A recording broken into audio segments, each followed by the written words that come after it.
Olá, meu irmão, olá, minha irmã, paz de Cristo Jesus, que a paz de Deus esteja sobre você, sobre a sua casa. Deus abençoe você.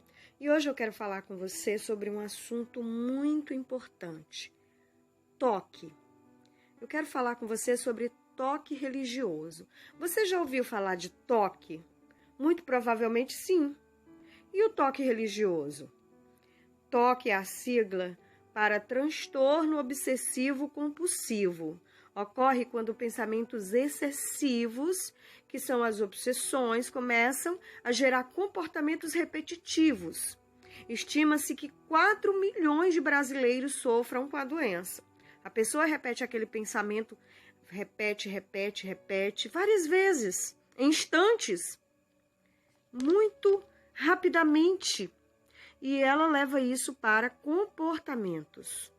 Começa a fazer coisas repetidas. Por exemplo, você conhece alguém que vai várias vezes na maçaneta ver se fechou a porta? Às vezes ela deita-se para dormir e levanta várias vezes e vê se trancou. Você conhece alguém que lava a pia 4, 5 vezes depois de ter terminado a louça? Ou alguém que limpa a casa e depois ela limpa de novo, no mesmo momento que ela terminou, ela recomeça. O toque é gerado pelo medo. Tem origem no medo.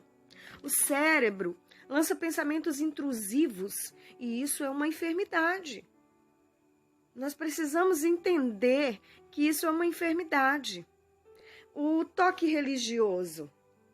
Será que você tem o toque religioso e não sabe? O toque, comumente, já é uma doença. É uma doença que atrapalha a vida, inclusive. Está entre as 10 maiores causas de incapacitação, segundo a OMS, Organização Mundial de Saúde. E o toque religioso? O toque religioso, ele também tem origem no medo. Por causa do medo, o cérebro se arma, tenta reagir, lança pensamentos que às vezes são absurdos. Por exemplo, pensa em Deus e na hora que pensa em Deus, fala coisas absurdas a respeito de Deus.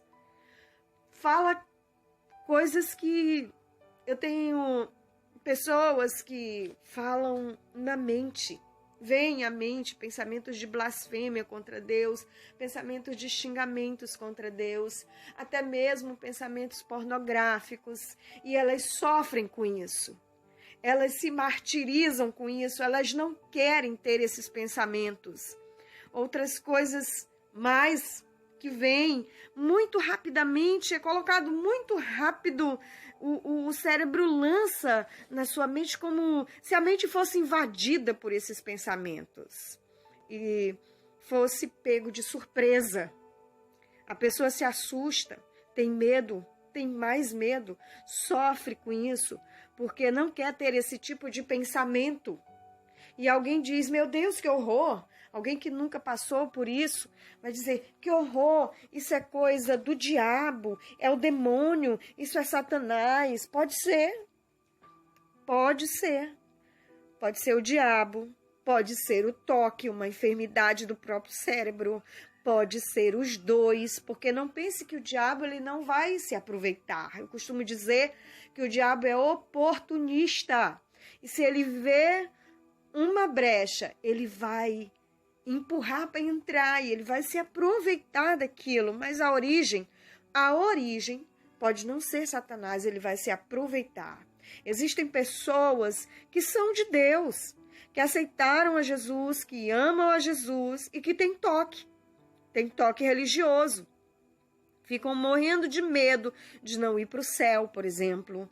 Qualquer erro que cometem, ficam achando que não vão para o céu, ficam com medo do inferno, ficam repetindo orações a respeito daquilo e repetindo, e repetindo, e repetindo. Aquilo vira uma simples reza, vira um mantra. É muito complicado quando a pessoa não se abre. Agora mesmo, no momento dessa pandemia, algumas pessoas estão sofrendo caladas e sofrendo muito, achando que é o fim do mundo, que Jesus vai voltar e elas não vão subir no arrebatamento. Existem milhares de pessoas agora nessa condição, porque estão em alguma falha. Existem pessoas que estão, por exemplo, em união estável, e estão com medo de Jesus voltar agora e elas irem para o inferno. E isso é um absurdo. Pessoas que são piedosas, que são tementes a Deus, que têm uma vida com Deus e estão com medo de ir para o inferno porque estão em uma vida com o marido há muitos anos, com o esposo, mas é uma união estável, o companheiro não quer legalizar, e aí ela está com medo de ir para o inferno por causa disso, está achando que Jesus vai voltar. Tem pessoas que chegaram, inclusive para mim, eu estava dando um estudo para discipulado, e uma pessoa me perguntou, o discipulado demoraria 3 meses, a pessoa me perguntou, se Jesus voltar agora, eu não vou para o céu, porque eu não sou ainda batizada, uma vez que a Bíblia diz, todo aquele que crê e for batizado será salvo, e eu tive um trabalho com ela para desfazer a mentalidade dela, de que se Jesus voltasse naquele momento, ela iria para o inferno, por não estar batizada nas águas ainda. E outros pensamentos muito piores do que esses, que a pessoa não tem coragem de dizer, não tem coragem de falar. Mas existem pessoas que são de Deus, que aceitaram a Jesus e que levam fardos pesados na sua mente e que estão sofrendo de toque.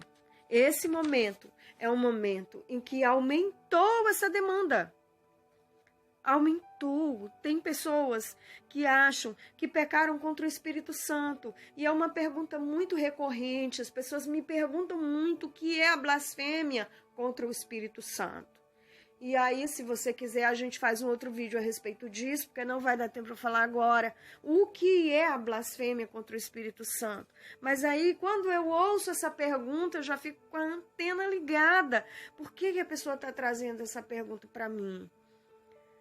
E aí, de repente, você está aí me ouvindo agora e você tinha um toque, você tem, ou você já ficou curado, se você já teve, se você está lidando com isso agora, coloca nos comentários, deixa para mim que eu vou ler depois. Você tem toque, você já teve, você está lidando com isso, você foi curado, porque tem pessoas também que já foram curadas, graças a Deus. E como lidar com isso? Quem está passando por isso, como lidar? Vamos lá. Deixa eu dizer para você algumas coisas que você deve fazer. A primeira, procure o seu líder e converse. Procure o seu pastor, sua pastora, uma líder que você confia. Veja se é idôneo, veja se a pessoa é equilibrada, porque tem líderes também que, misericórdia, né? Coloca mais fardo na pessoa, coloca mais culpa. A pessoa não pode, assim, não pode fazer quase nada, que aí o líder coloca culpa, e é um evangelho da culpa, é um evangelho do medo. Se você fizer isso, você vai para o inferno, se você fizer isso, você está em pecado. A gente sabe que a gente deve obedecer a Deus, não devemos viver uma vida de pecado, não devemos estar em pecado, mas escorregar, algumas vezes o cristão escorrega, porque a Bíblia diz que quem disser que não tem pecado é mentiroso e desqualifica a mensagem. Mas nós temos um advogado. Você pode se arrepender, você pode conversar, você pode pedir perdão. Nós temos um advogado, justo juiz, nós temos um Senhor que está intercedendo por nós. Você tem um Senhor que está advogando, que intercede por você, basta você clamar. Converse com alguém, converse com uma liderança. Uma vez eu ouvi um amigo meu, psicólogo, dizendo que uma parte da psicologia diz que a cura vem pela fala. E eu me lembrei da palavra de Deus, que diz: confessai os vossos pecados uns aos outros para que sareis. Olha como Deus é tremendo. Olha como muitas vezes as ciências, elas vêm das verdades bíblicas.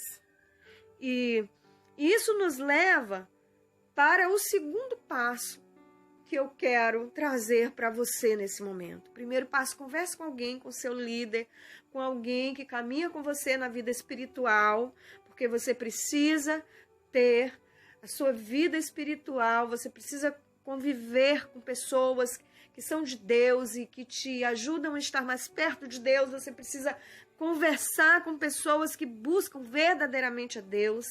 E o segundo passo: procure um psicólogo. Se houver necessidade, procure. Gente, pelo amor de Deus, ir ao psicólogo não é pecado.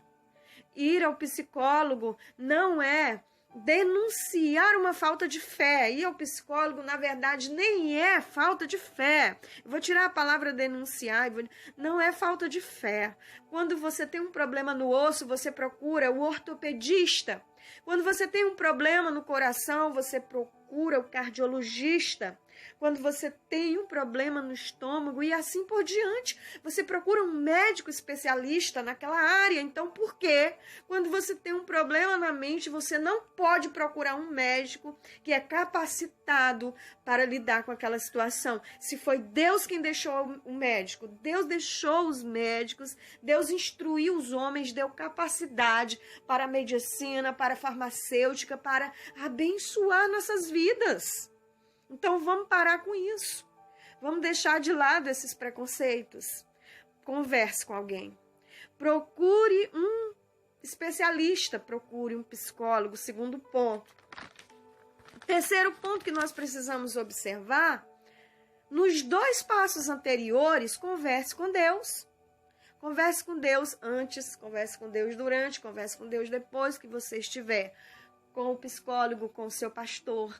Converse na escolha, peça para Deus a direção na escolha do psicólogo, peça para Deus a direção na hora da conversa, peça para Deus direcionar o profissional, para Deus inspirar o profissional, para Deus dar um bom dia para aquele profissional no dia que for a sua consulta, para Deus dar um bom humor e direcionar em todas as coisas. Nos 2 passos, converse com Deus. Quando for procurar essa liderança, conversa com Deus antes e conversa durante e conversa depois com Deus.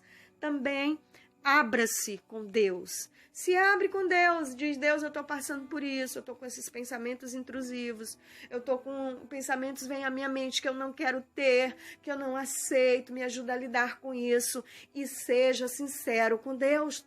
Não que Ele não saiba de todas as coisas, mas oração é isso.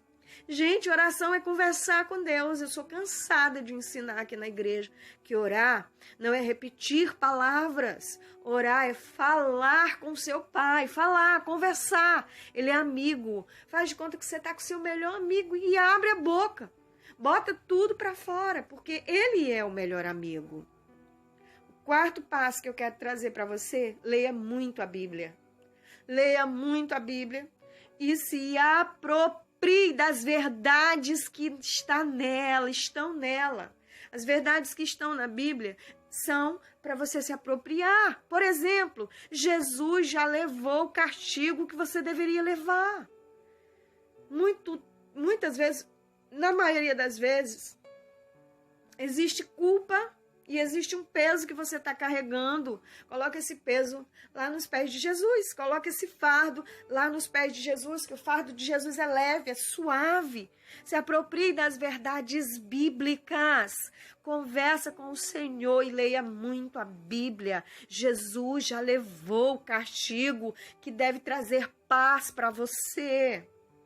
Segunda coisa, Deus ama você. E não abra mão dessa verdade bíblica. Não abra mão, Deus ama você. Se você ama a Deus, se você ama Deus, se você está com Deus, você está no caminho certo. Se você aceitou a Jesus e tem uma vida com Deus, você não vai para o inferno, você vai para o céu. Se você tem vida com Deus, você tem um lugar no céu, porque Jesus pagou esse preço. Em terceiro lugar, o coração é enganoso. Jeremias diz, em Jeremias 17, versículo 9, enganoso é o coração e desesperadamente corrupto, quem o conhecerá?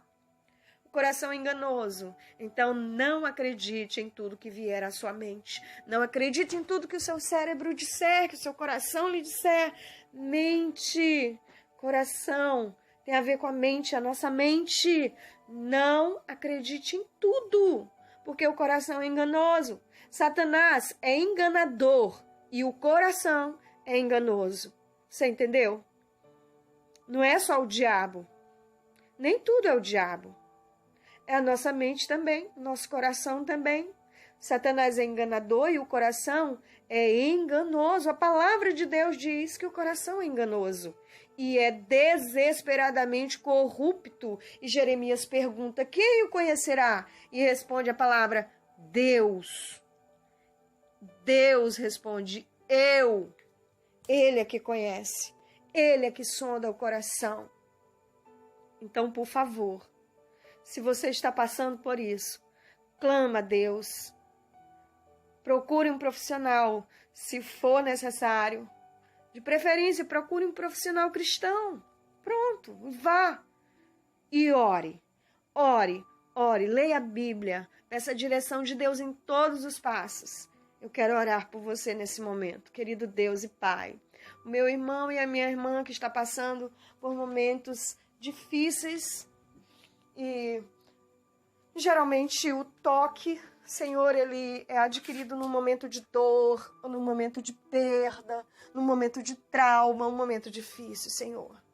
Mas Tu és o Deus que sara as feridas, a mente, o coração, a alma. Tu és o Deus que pode todas as coisas. Tu és o Deus santo, poderoso, misericordioso, compassivo és Tu. Senhor, em nome de Jesus, alivia o fardo do meu irmão e da minha irmã. E se há necessidade, esses que estão aqui comigo, se tem alguém agora que há necessidade de cura, vem curar. Vem mostrar os meios da cura. Vem mostrar os meios e inclinar o coração, se apropriar das verdades bíblicas. No nome poderoso de Jesus. Amém. Amém, meu irmão. Amém, minha irmã. Eu sou a pastora Eugla Duarte. Se você ainda não é inscrito, se inscreve no meu canal e compartilhe esse vídeo. Certamente será bênção para muitas pessoas. Compartilhe. Deus abençoe sua vida, sua alma, seu coração, a sua casa. Fica na paz de Cristo. E até amanhã, se assim o nosso Deus poderoso nos permitir.